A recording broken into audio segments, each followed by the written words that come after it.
Stanley, the idea to tell a story that could evolve throughout the world, throughout all the continents, so with different languages and cultures too, becoming a global spy story is something totally original in ambition and production too.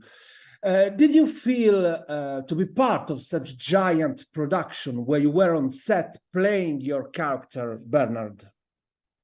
No, because I mean, no. You're just focused on the specifics of the day and of the scene. Obviously, you have an idea of the entire script and the into all the episodes that you're in, but I think for me, I couldn't quite wrap my head around the complexity of it. I think it is an absolutely brilliant idea. Nobody's ever done it before, and as you say, to create. I mean, it's sort of what's happening with the world anyway, isn't it? Where things are becoming more global.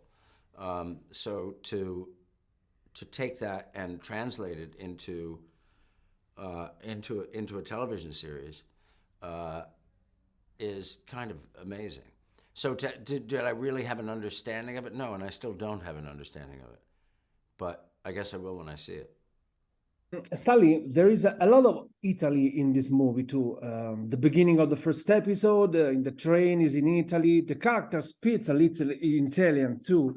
There is a Nilla Pizzi song at the beginning of the second episode. It's called Eternamente. How is your relationship with our country? What are the aspects of Italian tradition and culture that you like the most? Well, I grew up in an Italian American family. I lived in Florence when I was young, which had a profound effect on me, and it really changed my aesthetic, informed my aesthetic, and changed the way I saw the world. This is 1972, 73. So Italy was a very different place than it is now. And I absolutely loved it. And ever since then, I've gone back again and again and again. And then, over the last few years, created this show about Italian food, but as how it relates to the culture, socioeconomics, history, politics, so on and so forth. And that has made me love Italy more and more all the time. Italy, as you know, is an ever-changing. Uh, um, the dynamic in Italy is ever-changing, and yet there is a consistency to it at the same time. Um, I think politically, you see how complicated it is and is ever in flux. But again, the constancy of people's love of tradition and food is really fascinating. There aren't many cultures that are quite like that. Back to Citadel series, what was the most difficult aspect technically, as you as actor, of acting in this TV series?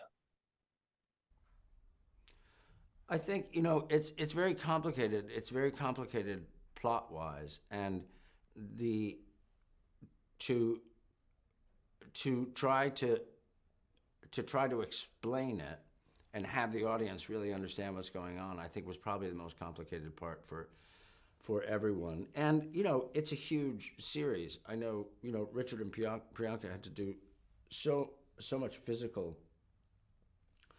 uh, stuff. Lots of fights and all that sort of stuff. I had to do very little of that.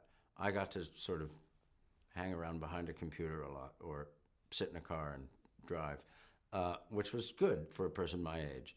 But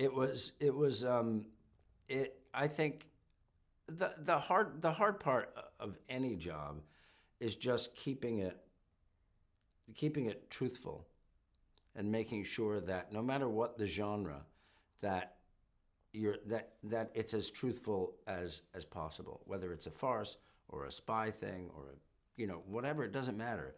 You have to find that. You always have to bring a truth to it, and and create those significant relationships, because the relationships are what make this show really interesting, I think.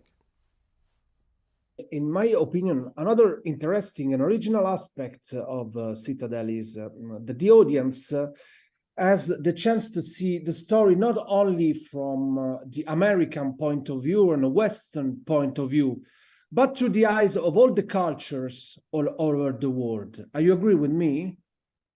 Yes, I think that's great. I think, like we said before, it's really, really interesting. It's never been done before, and it connects. Well, it connects the world and it connects audiences. I think it's great. Stanley, you have taken part in so many thriller and spy movies during your long career, as you said before.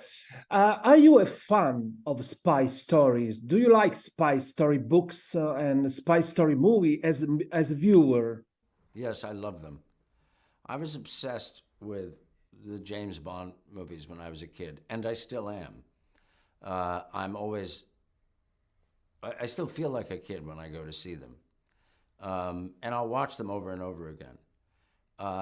They're so intriguing because it's, you know, that's who we all, as I said before, everybody wants to be a spy, but you want to be the spy who, you want to be a spy who dresses really nicely, comes out of the water, you know, dry. You want to be that spy. You want to be James Bond. You want to be Richard and, you know, this and Priyanka. They're just so cool. It's all our fantasy, isn't it? You know, to save the world, you know, while you're well dressed. And so for me, yeah, I love them. I love them. Like I can't wait to see what the next James Bond film will be. Like, I love all that. I love it. We said before that the differences between the series and the movies. Telling a spy story in a movie is complicated, but in my opinion, it's even more complicated in a series where the risk of lowering the attention of the audience is very high, episode after episode. Fortunately, it's not that case. But do you agree with me that making a spy series is harder than making a single movie? No, I don't. You know, I don't know. I think that in some ways a single movie might be harder because you have less time to tell the story. And the more complicated a story is, the more time you'd want to tell it. I think you have more latitude creating a six-part series or something like that. You can get a little bit deeper into characters while still remaining, keeping a complicated plot. Whereas with a film, that's a bit harder because the film is going to run, what, between an hour and 40 and 2.5 hours, as opposed to a 6-hour series.